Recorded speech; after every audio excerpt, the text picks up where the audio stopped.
Hey everyone, Kuro the Artist here. In the classic series original playlist, we had a solid balance of powers, making each transformation feel significant and irreplaceable. Upgrade, one of the landmark 10, had a secondary ability with the power to generate electricity, be it through himself or the aid of machinery. It wasn't until later in the series that Ben got his first official alien, retroactively named Frankenstrike, whose primary ability was electrical attacks. Spinning the clock forward a little bit, with over 60 aliens, it's expected that there's gonna be some power overlap. Multiple transformations can fly, shoot fire, duplicate, regenerate, and so on. So of course there's going to be multiple aliens with the power to generate electricity as well. By the end of the series, we're left with 6 transformations whose primary ability is to generate electricity.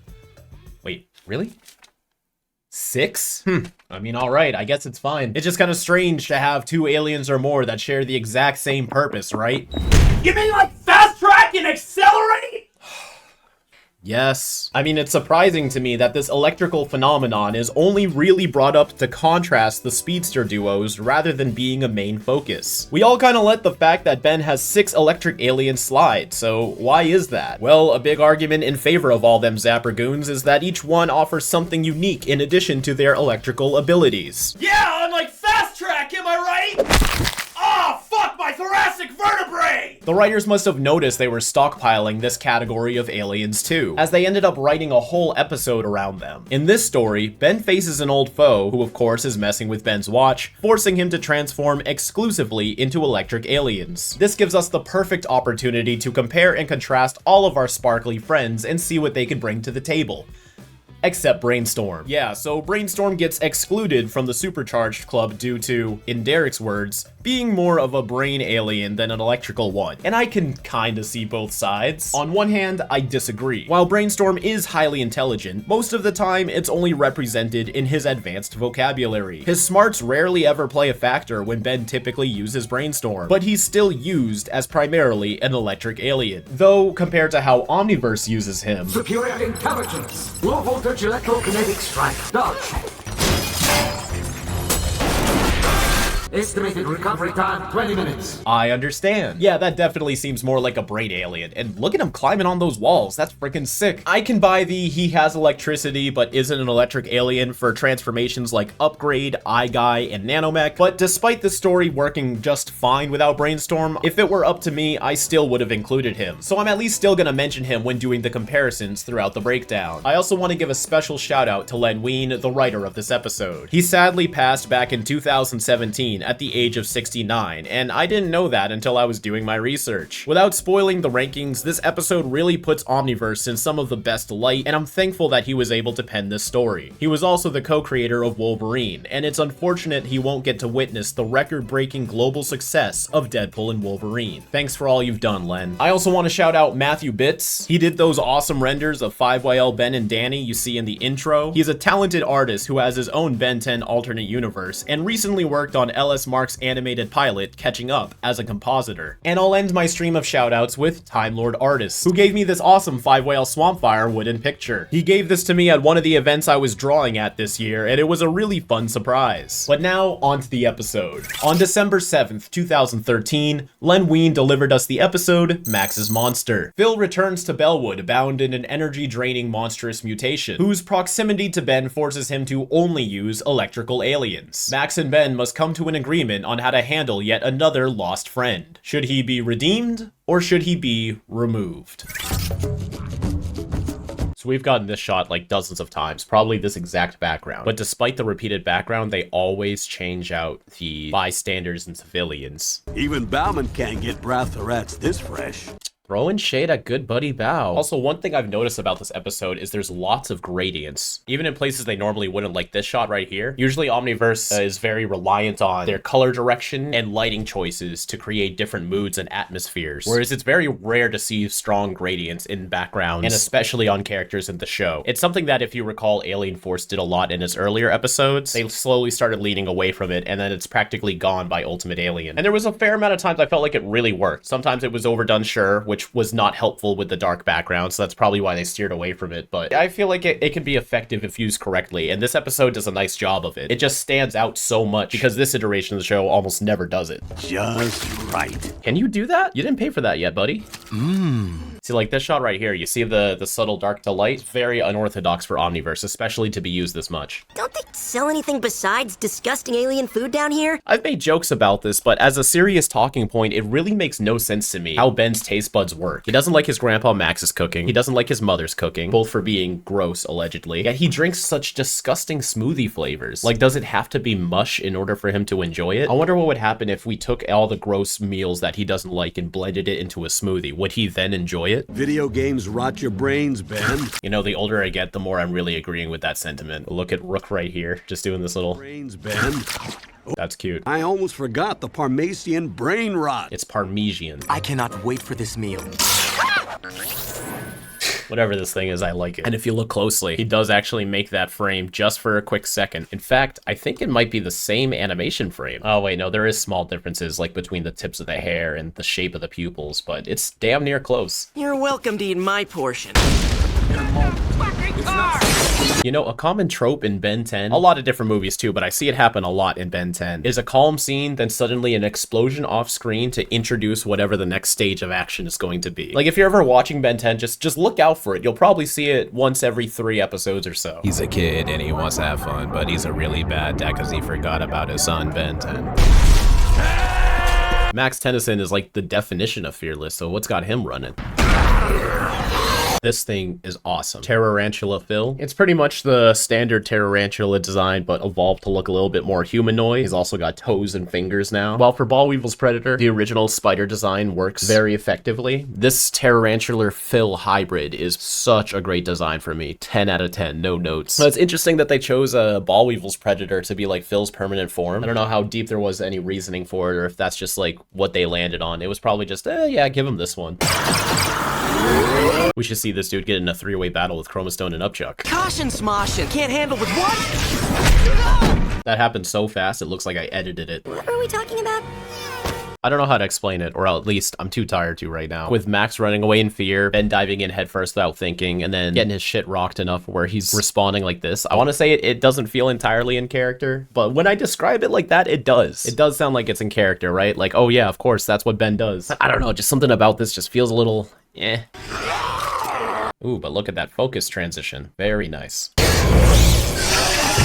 Ooh, another focus transition. And I think this is a new Proto Tool power. We're also at the point where we've seen most of Rook's Proto Tool functions by now, so it's starting to feel a little special whenever we see something new. Like Ben unlocking a new alien. They just don't make a big deal out of it.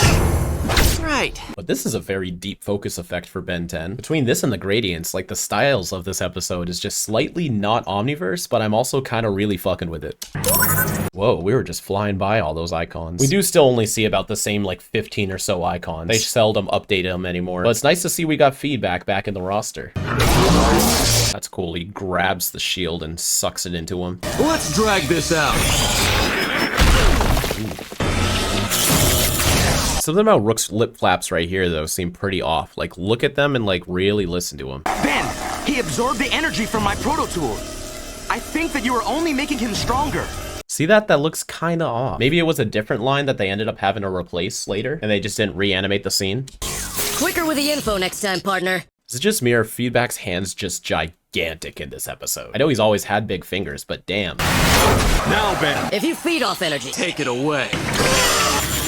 So Feedback is already one of Ben's most effective electrical aliens because of his ability to absorb it as well. Whereas compared to all of his other electric aliens, if they were in this scenario, he would just have to change form or find another way to defeat them. But with Feedback, oh, you like having energy? Well, I could also take it away. Something I don't think Chromastone can even do. I feel like that's the biggest instance between Feedback and Chromastone. Chromastone needs to be attacked in order to absorb that attack and redirect it. I don't think he can just walk up to something, place his hands on it, and start sucking the energy out of it. Whereas Feedback, he can just put his plugs on you and start taking it all away. He doesn't need to wait for you to fire something first. Phil? Now we've officially revealed that it's Phil. We've seen his all tattered up design briefly in the flashback of the first season finale. Now we're really getting to dive into his history. That's quite the large setup. If you think about it, between the season 1 appearance, this season 4 appearance right now, and then his official, like, becoming a main antagonist in the Rooters arc, this is one of the longest setups Omniverse has in the whole show. That's another thing I like about Omniverse too, is a lot of passive storylines that aren't just the major story arcs, just little things happening here and there throughout the whole show that get built upon. Like Archit climbing up the public opinion ladder, or Rook becoming more and more accustomed to Earth.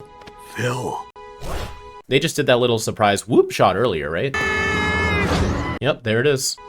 Max, I'm so glad I found you. Phil, after first being voiced by Robert Patrick, is now voiced by Rob Paulsen. You always were too smart for your own good, Max. Malware and Dr. Psychobos brought me out of the null void. I really liked Robert's portrayal of Phil, but Rob Paulsen also kills it in this role. Rob Paulsen is a fantastic voice actor. Large range, lots of talent, lots of creative decisions with his characters. But this is also a chance for Rob. I just realized they're both named Rob. This is a big chance for Paulsen to do something a little different and play a character straight, which I believe he's had roles like this before, but at least for me, this is one of my first major exposures to him doing something a little out of his usual cartoon voice gimmick. This monster is a Phil, and this Phil is a plumber? That line too, like what I was saying about Ben and Max earlier, like Rook is unfamiliar with Earth Customs, sure, but I mean, I feel like he's at least smart enough to recognize Phil as a name. There's just something that's like 5% off with the characterization in this. It's like just enough for me to sound crazy when I point it out, but it's like, it's there. It's just a little bit. Grandpa Max's old partner. Another thing that's kind of random for like people who only watched Omniverse. I only keep bringing it up because I know there's people out there that have. In fact, every version of the show has had people who were only fans of that show. So I always try to kind of see things in perspective of like, if I didn't watch all of this, can I still understand this? And for the most part, yeah, I would say so. Last time I saw him, he looked pretty bad. He's gone a few trillion miles downhill since. Jeez, Ben, he's right there. Phil, what happened to you? I like that gentle concern Max has in his voice. You can tell he really does care, but also like, you remember the kind of guy he was when you last saw him, right, Max? Easy money. I release an alien, then get some hotel manager or mayor or whoever to pay me to catch it. Don't you remember? Malware and Dr. Psychobos brought me out of the null void. So now we're revisiting the flashback that we got in of Predators and Prey, but from Phil's perspective. It's also the first time we've seen Malware in a bit. There he is chilling in the background. They used me as a test subject. Jeez, this has really got to be horrifying for him. Like, I get he was kind of a dickhead being a scam artist, and he was putting a lot of people in danger by releasing null void aliens, so I wouldn't say this is undeserved. But, you know, being thrown into the null void with nothing to help you survive off the land, then being captured and experimented on, and now it's been 5 years of it, it's pretty tragic. I can't help but feel a little bad for him. But also, hey, man, maybe you shouldn't have been endangering civilians just for money. I went completely berserk. And that was the last we saw of him for 3 seasons. Like, I kind of admire the balls on this kind of setup. I found myself transported back to the... Man, Rob's really killing it in this role. His transformation sound effect is the same that Zed would use for her transformations, adding in a little bit of that continuity. Although he's not doing it with the Nemetrix. But I guess, you know, the sound effect is just there to indicate it's a Predator transformation rather than a Nemetrix specific one.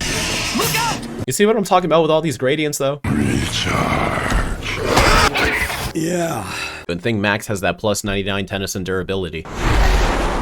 You can even see the pier right here. We need to take him down as gently as we can. Where was that love for Kevin? Kevin was a sociopath when you were kids, Now he's a monster. and I'd put him down like a mad dog. I mean, they were both suffering from energy-induced insanity, right? Although Max and Phil do have a lot of history together, so perhaps it's just like a character fault. He can't help but feel a certain kind of sympathy for Phil in a way he normally doesn't with others. It's nice to see Max this vulnerable.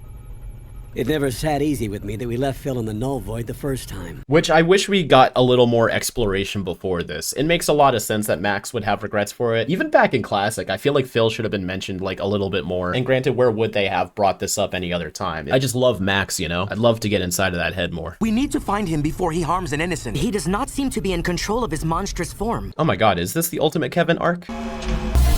Suck it up.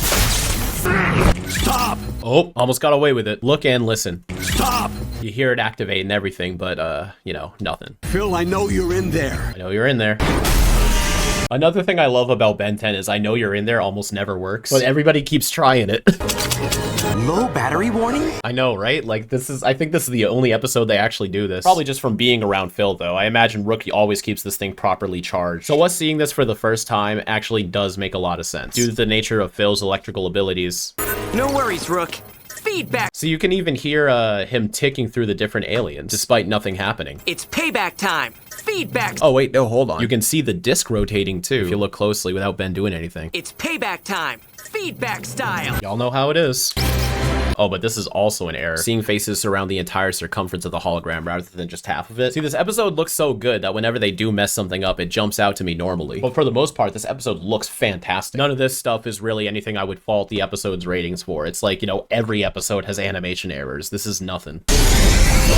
So this one has a lot of really cool camera angles. The transformation itself, it's okay. And he steps forward here, you see some dirt and dust get kicked up just for that footprint. It's a lot of effort just for a quick little movement right there. I dig it though. But then it pops away once his foot starts actually transforming. I like this, he crouches down, you see his shirt burst open. The bolts growing out of his back right here kind of happened a little bit too high up. I feel like his body should be centered a little bit more. He's like ripped through his flesh for a little bit if you look closely. That's very classic series. Yeah, you know what, maybe this is a pretty solid one. I take it back. This one might even be top 10 in Omniverse. I love this part right here. He's still like got kind of a human face, but the upper coil wipes past the camera. Boom, now he's fully in it. Now his Omniverse design, so it took a bit to get used to the green colors. It doesn't look that bad right here, but that's because it's at night. But I do think it looks pretty solid. He looks like a pain to animate though, so shout outs to the animators for putting up with this. This and Ultimate Humongosaur, every time I see them show up, I'm like, oh man, y'all are really earning that paycheck. And that awesome like little lightning strike there just to make it dramatic.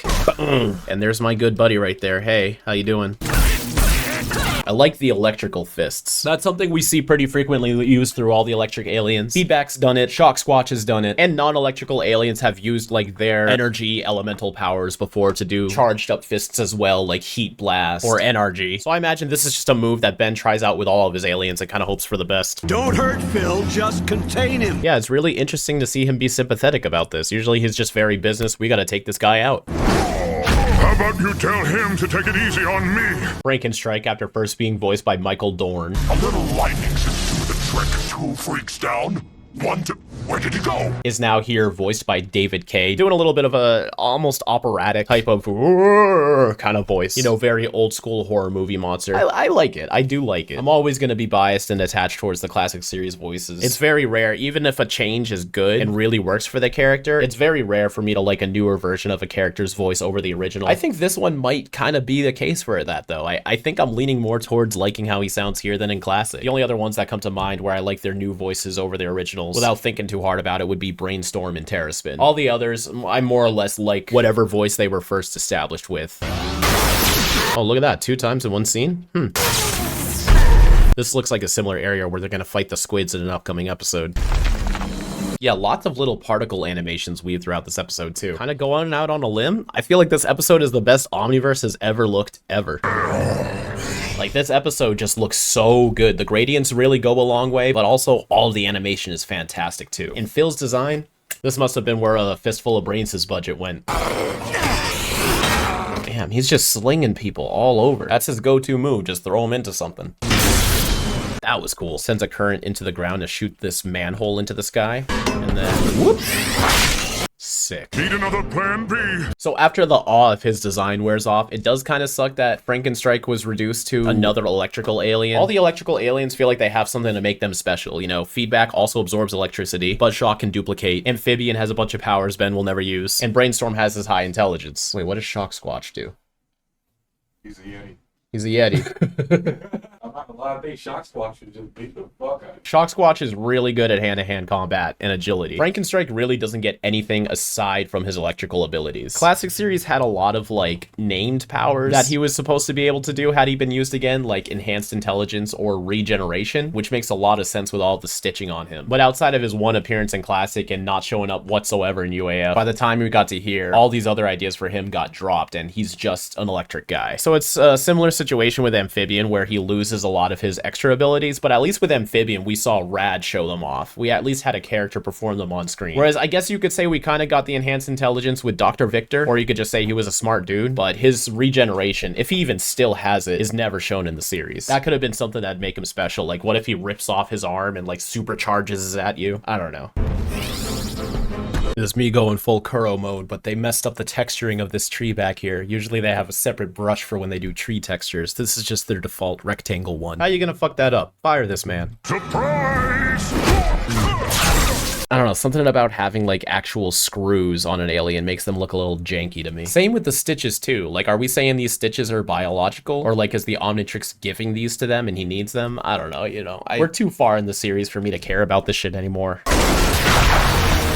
Frankenstrike's not doing too hot against Phil here, though. Feedback at least had the advantage of being able to absorb the energy back out of him, but being only an external fighting force, he's really only able to evade and try not to attack him directly, or else he's just going to absorb him more. Though here he's left with no choice since he was pinned against the wall. Yeah, see, there's the tree texture I'm talking about. He's taking everything I can throw at him. I do wonder what would happen if he tried to turn into a new alien, though. It's like I said, that scene from Have I Got a Deal for You is just, you know, you opened up that possibility. It's always going to be an option. What would happen if he was just like, well, this isn't working. Boop. Change into feedback. There you go, Max. See? Don't know if I can. That line delivery, he says it like as if he's struggling. Don't know if I can. But he's just standing there, man. You're fine. We will buy you time. Same with Rook right here, too. We will buy you time. We will. It sounds like they're like something else is supposed to be going on when they were like recording this, but here when it got to actually boarding the scene, they're all just standing right next to each other. Why are you shouting at him right now, Rook? He's right there. It's funny because I was going to make a joke about how there's nobody in the road. I figured I've made that joke enough, but hey, here comes some actual bystanders. They all look straight out of an 80s film, though. Oh no, their car's not working. This little collection of kids are just voiced by whoever they had on staff. It's interesting because you can hear a female's voice in there, but with this episode, it's entirely a male cast. So I'm wondering if they're recycling audio from somewhere, or if there was like an uncredited actress who did like just these voices, which does happen. It kind of sounds a little bit like Ashley Johnson though, doesn't it? Yeah. So I think they just recycled some of Ashley's audio for this, because there's nobody that sounds like that in the cast list. Great reflexes, dude. Hang on. That was kind of smart. There it is again, blowing the car engine to stop their momentum more. And it's amazing that none of the kids inside got electrified. This really shows off Frankenstrike's immense control over his electricity. He was able to affect the engine without hurting anybody inside. And the momentum of the car knocks these things over. But then we get this extra shot of these tubes falling into the pit right here. Just another nice little touch to raise the energy of the scene. No pun intended. What do you know? It worked. Okay, so it wasn't immense control at all. He just got real lucky. He very well could have killed those kids. Like, imagine he does that and he opens up the car and they're all fried. Just run! But your dad's car! Let him kill me! At least his family! I love that little joke. See, I'm okay with that kind of humor during serious scenes. It's just a nice little aside. It's not someone, like, just being stupid. But also, I was wrong. Listen there. But your dad's car! That's an original line by seemingly a voice actress. But no one's credited, so who could have done that? But your dad's car! It doesn't sound like anyone that I can pick up without, like, But your dad's car! additional voices. Bumper Robinson? Do you think that could have been Bumper and they just pitched? Nah, there's no way. Yeah, I don't know who that could have been. God, I hope I don't get striked for playing this in full, but watch their mouths. Run! Just run! But your dad's car! Let him kill me! At least his family! None of their lip flaps really match. It's just kind of hard to tell. So maybe this was just, I don't know, the sound people fucking around and throwing this in because they thought it'd be funny. Without the accurate lip flaps, I'm guessing it was just added in later. I'd love to see the official script for this episode to see if that's in there. Transcripts don't count. It has to be what they were recording in the booth with, not somebody taking the final episode and writing all the words down. Couldn't stop the engine, so I shorted out the battery. Oh, so he did the... Okay, I don't know shit about cars. But this is the battery then? This is what a car battery looks like? I actually just replaced my car battery despite not knowing shit about cars. It didn't look like this. That looks like an engine to me. After we defeat Magister Tennyson's monster? Does that count as a title drop? How do we... Oh, okay, so that's why they did the shot of the tubes falling into the pit, because I was gonna say, like, why would they show that if it wasn't gonna come back later? Because it does. Get ready to follow my lead. What lead? You'll see. No, you should tell him, dude. Come on, Ben. This ain't the time to be dramatic. Hey! Now! How did he know to do that?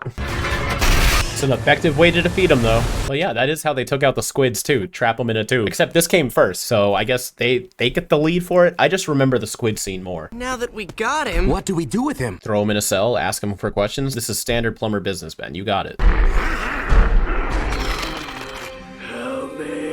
That's kind of tragic, too. You hear him de-transform, and he's begging for help. I forgot. I think this episode ends with, like, revealing this is never Phil, and this is fully the tarantula consciousness just messing with Max, in which he's doing a great job. I would probably fall for it, too. I'm very sympathetic towards the people I care about. There's only one place secure enough to hold Phil.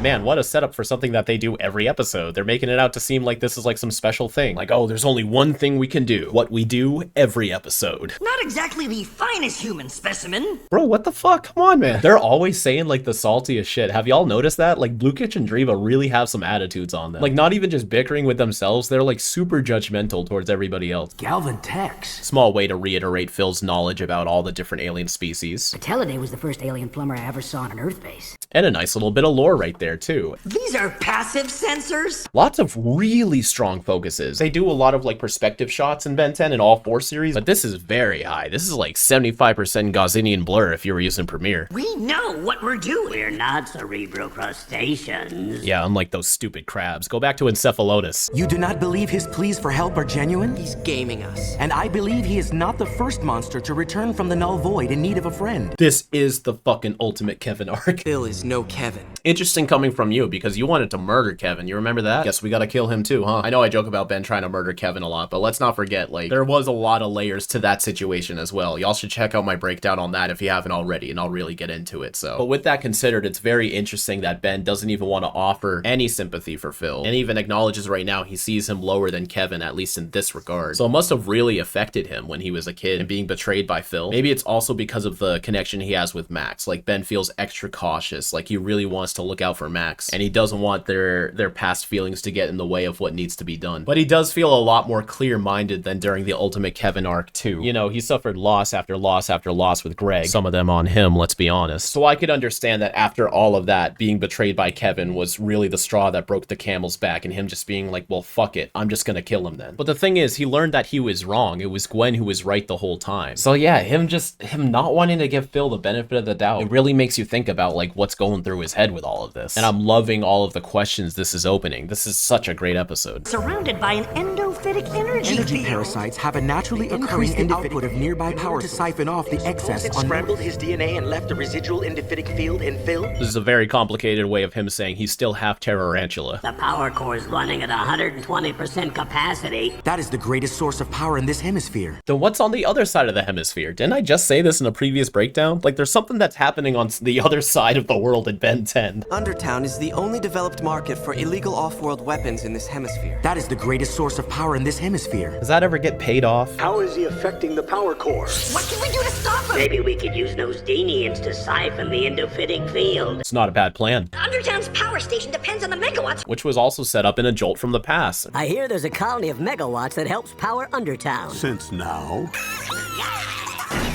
No!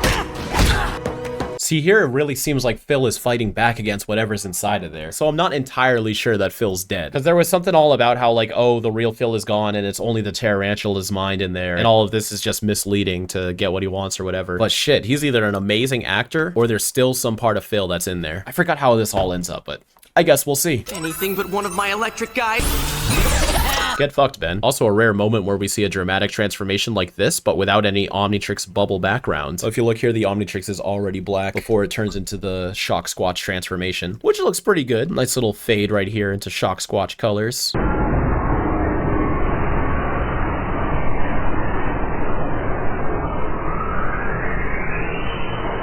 Although that's super weird, huh? We just saw his arm transform. Look at this. So he slams it down. Boom. Human Ben. Human arms, everything. He starts becoming Shock Squatch. Okay, great. We keep going a little bit. Very next shot. Boom. It's like they animated the shot twice. What a choice. And this one doesn't look as good as the first one, except it gets completed with Shock Squatch right here. Yeah, it's really hard to notice in motion, but it's there. Like, what happened there?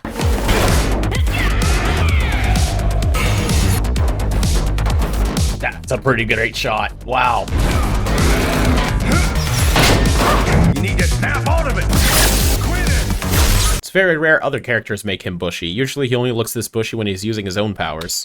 But there we go. Shock Squatch didn't get nearly as much time as the others in this episode to shine. But oh well, they got another Zap one in there. Let's try this again. What do we got going on here? You can tell it's got the full ring around, but the top of this is here. The Omnitrix is just really fucking up in this episode. And look right here at this dial. That's like the classic series rim. That's not the Omniverse's one. Oh, man. It's so This is a cool little area too. Oh, wow, look at that. Flies up around and stretches and smack. Now phase into his mind and see if you can see what's really going on there, Ben. You have mind reading powers right now in this form. Oh, it is interesting. It's hurting him now, though. Perhaps he's reached his limit of what he can absorb. The Omnitrix keeps giving me electrical guides. You know, usually they're good about making sure the Omnitrix doesn't get affected by atmospheric changes or lighting things, but here you can tell that the blue tint they put over everything was put on the dial as well. That's a very turquoise-looking Omnitrix. That worked. I'm sorry, Max. I was trying to... We'll fix this. They should have given him a change of clothes by now when they were operating on him. Why is he still wearing this? They're like, we love you, buddy, and we're gonna try to save you, but you still gotta wear that raggedy-ass outfit.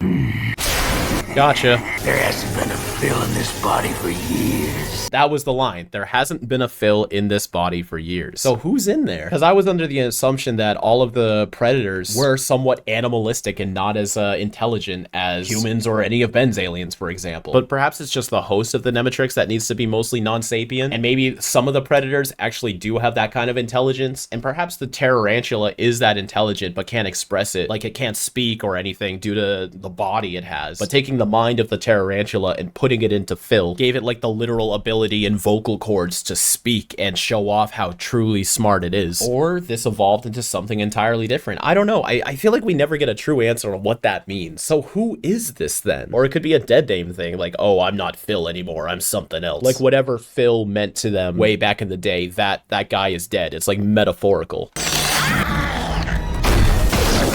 I like that we're getting all kinds of electrical colors in this episode too. Phil's is primarily red, Amphibian has blue, Shock Squatch has yellow, but we don't see him actually use his powers in this episode. Frankenstrike has green, and Feedback also has blue. If Shock Squatch used his powers, then we would have 4 different colors. Knew you've been faking it. He did, but like, who's been faking it, Phil or Tarantula? All I wanted was your power core. Even that old Phil body, he'll be gone. Yeah, okay. They're making it seem like there is no Phil left in here at all. And perhaps, I don't know, the Tarantula intelligence evolved merging with Phil. Whatever the fuck happened here. But then in the Rooters arc, Phil talks to Max like they are partners, and it really is Phil. I'm just a little confused on where this goes, and I don't think they explain it. And I'm on the fence on whether or not they should explain it. Like, it's kind of cool that it's left a mystery and asks all these questions and makes you wonder what this really is. But at the same time, like, it's kind of frustrating. We saw this core in Outbreak too, so it's nice to see this come back. It wasn't just a one-off location in the Plumbers that never gets shown again. Really cool lighting for this shot. I was just gonna say, there should be an off switch and they're already ahead of it. Bravo, bravo. Why is this episode so sharp? I love it. Yeah, had me on the edge of my seat for a second. I know where to get it. That's a new one. I mean, he's used his grappling many times before, but this specific one, this one's different than normal. Ooh. It's fine. He's gonna survive this. Get those decouplers decoupled! Oh, Fataliday. Oh, right. Rob Paulson's in this episode. That makes sense. It seems he was only using us to get past the headquarters' external defenses. Oh, so now their security is good. Okay. All right. Sure.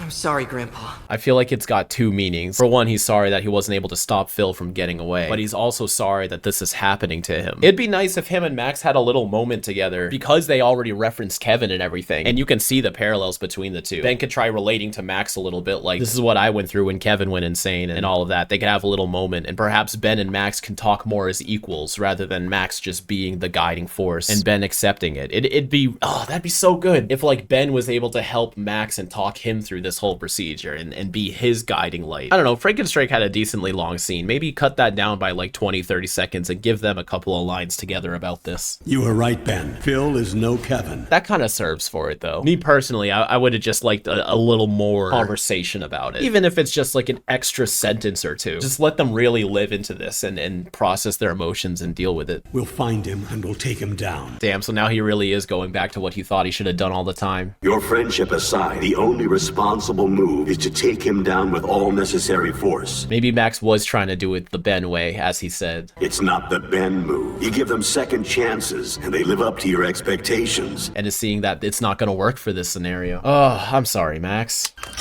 Now I have an idea of where he might be. This is where the Nosdenians are. So this is the results of all the Nosdenians that Ben saved from a jolt from the past. They're now willfully powering Undertown. Well, it kind of sucks to see them all trapped in this tube like this, even though they're there on their own volition. I feel like this machine should have been designed to seem more friendly and in their favor. Like they all get to like sit like in a circle or at a desk or something and plug their hands in, but they're free. This makes it look like they're trapped or like they're being forced to be here when they're not. I don't know, maybe that's just how the machine has to be built to power it, which is unfortunate. Oh, and the megawatts get their yellow lightning in there, so we do get all the colors. I had a feeling you'd make your way here. After Brukich and Driva brought up the megawatts. Wow, powers of deduction and reasoning. Here we go. Come say goodbye to your old friend Phil.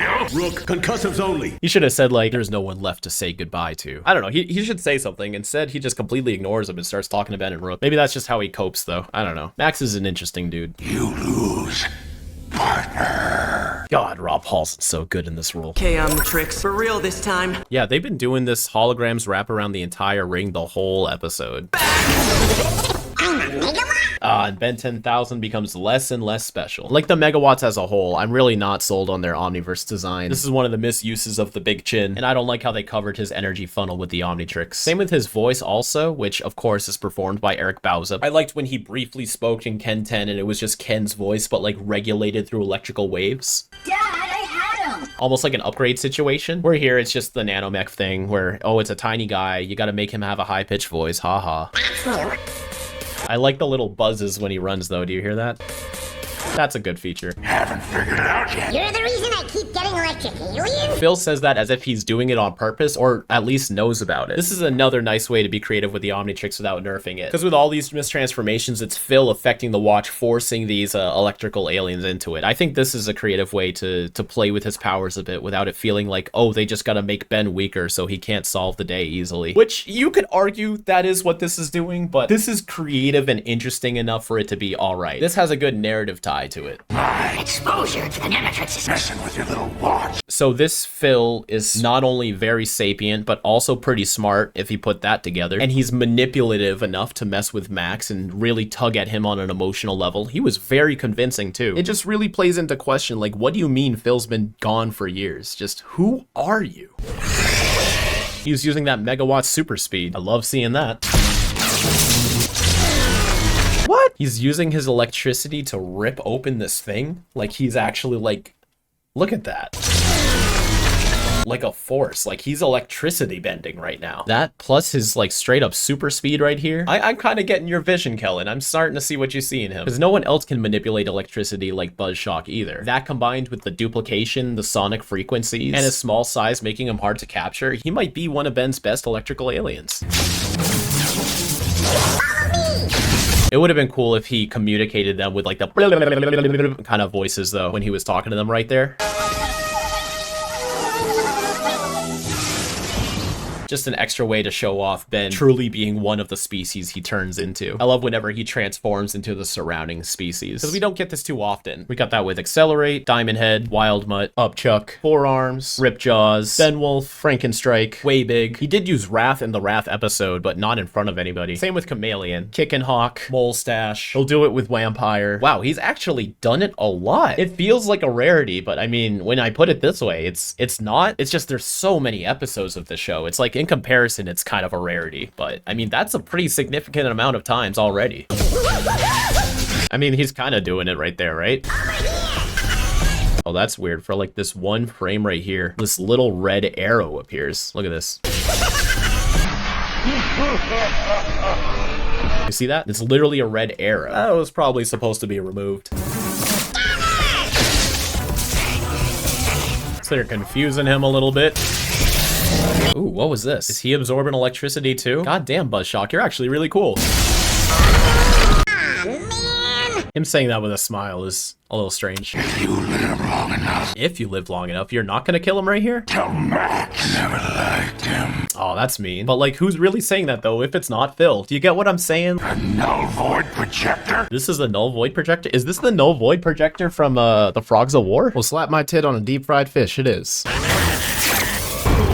That actually was surprising. I was expecting that to work. Here goes plan B! His little nodes are colored green in the shot when they should be silver. Same with the Omnitrix rim. Oh, Ben powers it himself. Okay, I forgot how this episode ends. Whoa, that was sick as fuck. What? It fires out and then goes around him. Do you think this is Phil redirecting the energy somehow, or this is just how this machine works? And there's the null void portal. It's missing its little dots though that it has sometimes. And a very cool transformation back right here. You already let me rot in there once, please.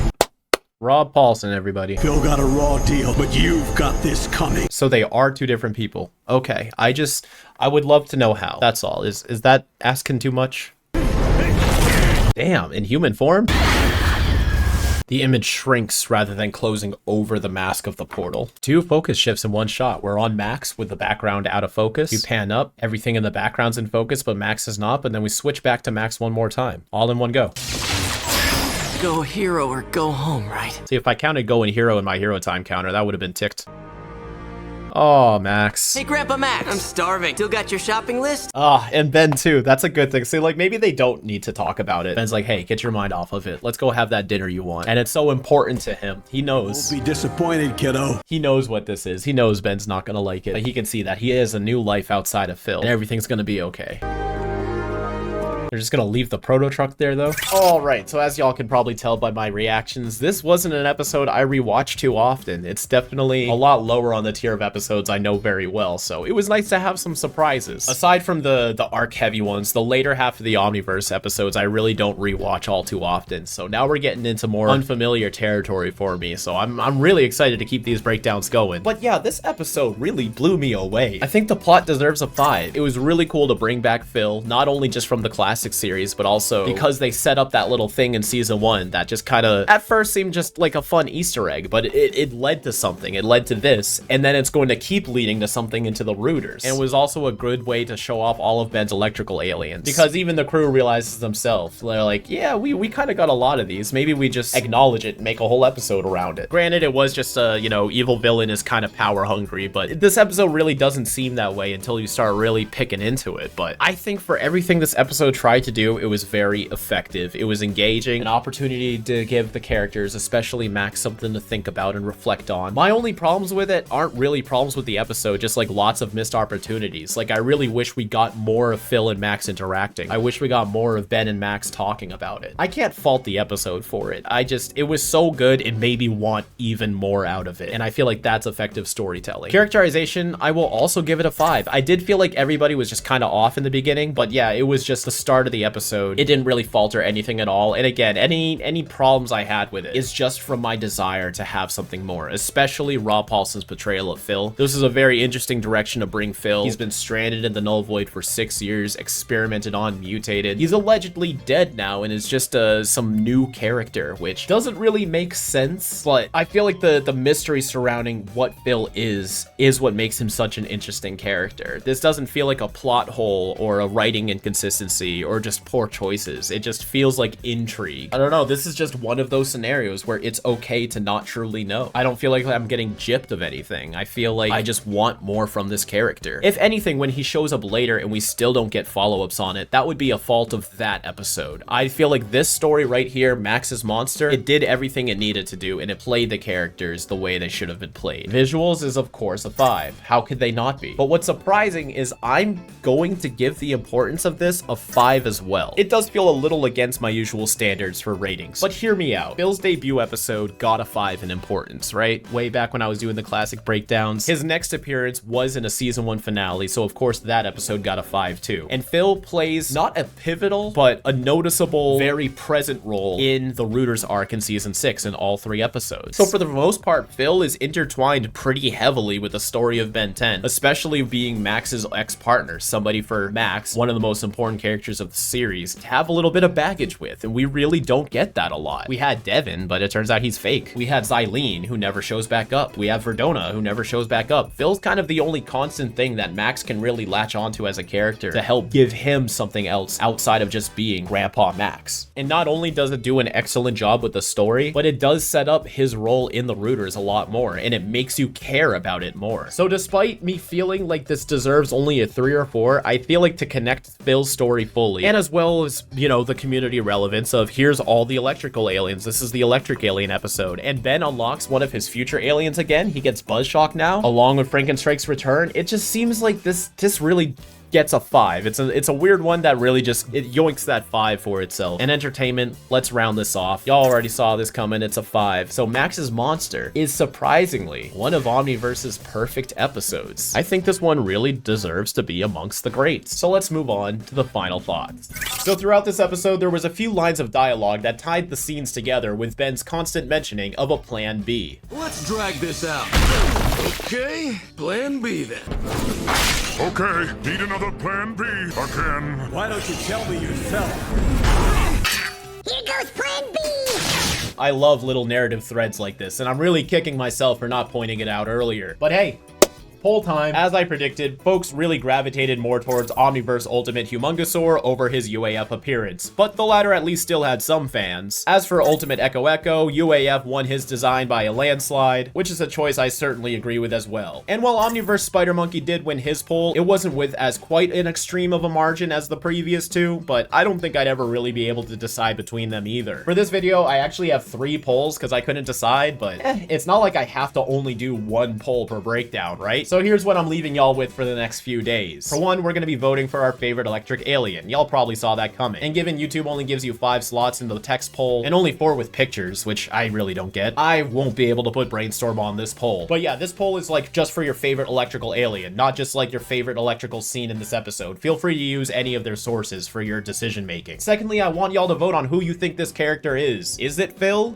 Is it the full Tarantula? Or is it some type of hybrid between the two? And finally, should Brainstorm still count as an electrical alien? Or was it the right move to not have him in this episode? Let me know what y'all think when this video goes live. I hope you all have a fantastic weekend. And as always, keep it fizzy. And don't forget that accelerating is better than fast train. Big thanks to Andrew Analik and Elizabeth Susan for supporting the channel in the ink cartridge tier. We really appreciate your contributions to developing more ink tank projects. Thanks for being a part of our community.